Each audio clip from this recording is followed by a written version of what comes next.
A lot of people ask me what separates those that succeed in QLA from those that fail in QLA.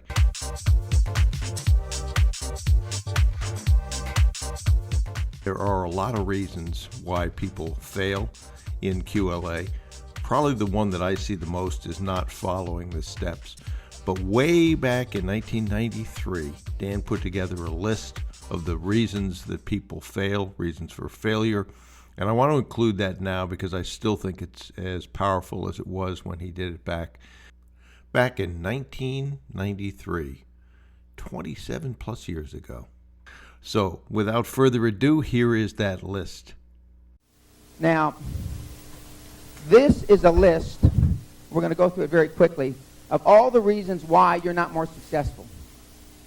Now, just kind of put a little check mark, one check mark down for everyone that applies to you as an individual.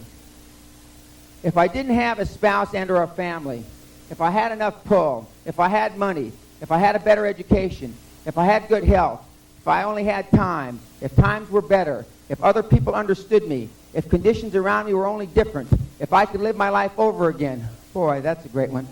If I didn't fear what they would say, if I had been given a chance, if I now had a chance, if other people didn't have it in for me, if nothing happens to stop me, if I were only younger, God knows, if I could only do what I want, if I had been born rich, if I could meet the right people. You're meeting the right person right today. So, okay. If I had the talent that some people have, if I dared to assert myself, if I only had embraced past opportunities, if people didn't get on my nerves, if I didn't have to keep house and look after the children, if I could save some money, if the boss only appreciated me, if I only had somebody to help me. You do now.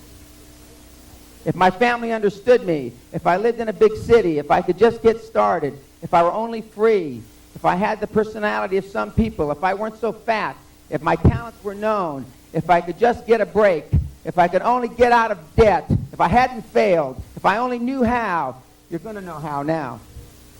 If everybody didn't oppose me, if I didn't have so many worries, if I could marry the right person, God. I get emotional over that one. If people weren't so dumb, if my family wasn't so extravagant, if I were sure of myself, if luck weren't not against me, if I had not been born under the wrong stars,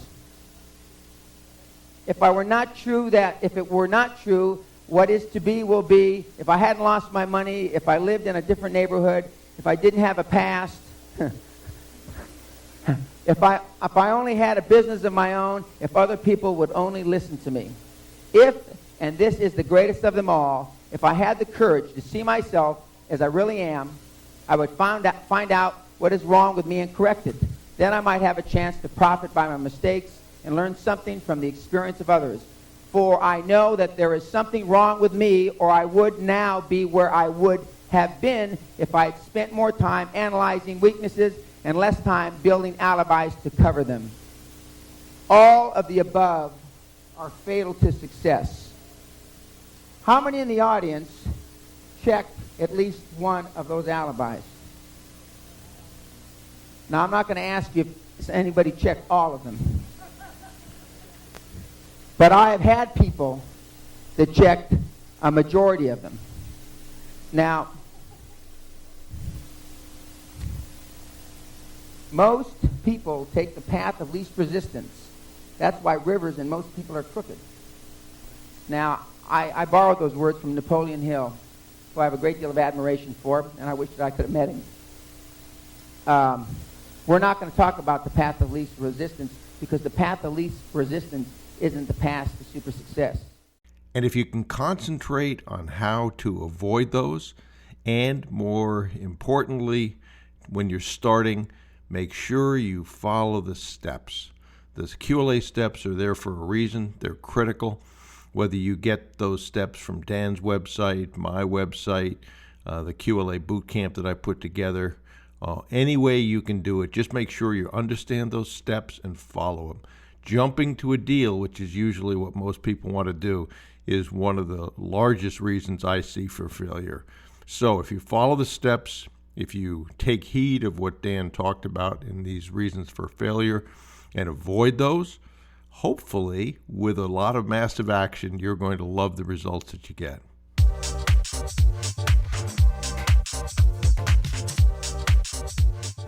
Okay, so if you have any questions or comments or ideas for future episodes, please email bruce@brucewhipple.com. And if you're not already on our mailing list, head over to brucewhipple.com and sign up and grab any of the free reports. That'll put you on the mailing list. There is a lot of free information you can use to acquire already profitable businesses. This is Bruce Whipple. Thanks for listening to the Business Acquisition Podcast. And remember, you miss 100% of the opportunities you fail to take. And procrastination truly is the thief of time. So do something today, please. Your future self will be proud of you.